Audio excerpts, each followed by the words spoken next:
Zvuci barokne glazbe šire se povijesnom jezgrom grada Varaždina. Počele su 48. Varaždinske barokne večeri. Ondje je naša Valentina Baus. Valentina, što sve nudi festival? S obzirom da ga nazivaju jednim od najboljih svjetskih baroknih festivala, nudi uistinu jako puno toga, od barokne pa sve do nekog spoja plesne i moderne glazbe. No više o programu ovih baroknih večeri reći će nam jedan od organizatora, gospodine Rojnik, dobro večer. Dobar večer. Evo, uskoro bi trebao početi koncert svečanog otvorenja. Što ste sve pripremili za ovogodišnje barokne večeri? Zahvaljujem na pitanju. Ovogodišnje barokne večeri posebne su zbog toga jer je zemlja partner Japan. Znači da će jedan niz vrlo zanimljivih i među najboljim baroknim interpretima glazbe iz Japana sudjelovati na 30 koncerata, preko 20 lokacija, najviše u Varaždinu, ali po okolnim kurijama, dvorcima, dakle crkvama, katedralama.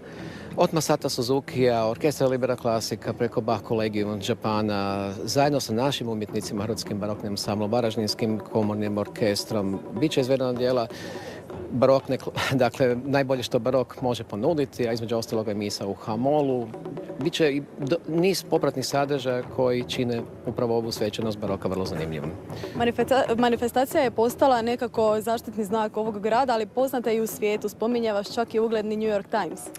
Tako je, ugledni New York Times se spominje kao mjesto koje treba posjetiti. Spominje nas Flight Networks iz Kanade kao jedan od 30 najboljih festivala intimnog tipa u Europi. Asocijacija udruženja, odnosno europskih festivala, također među najboljim festivalima, već drugu godinu nosimo značku.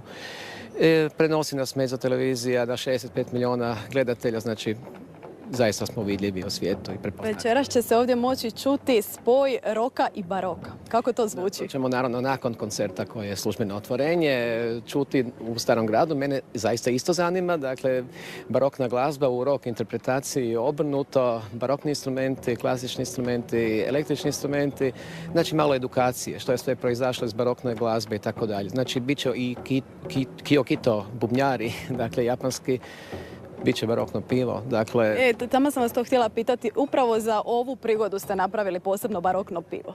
Tako, to je jedna ekskluzivna serija pive koja će se moći piti samo u Varaždinu u vrijeme barokne večeri, posvećena ovogodišnjem 48. izdanju festivala, ali napravili smo i barokno vino.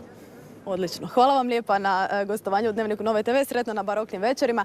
Čuli ste više od 40 koncerata, brojne izložbe, dobra gastronomska ponuda i drugi popratni sadržaj. Ono su što vas očekuje u Varaždinu do 4. listopada. Hvala ti. Iz Varaždina se javila Valentina Baus.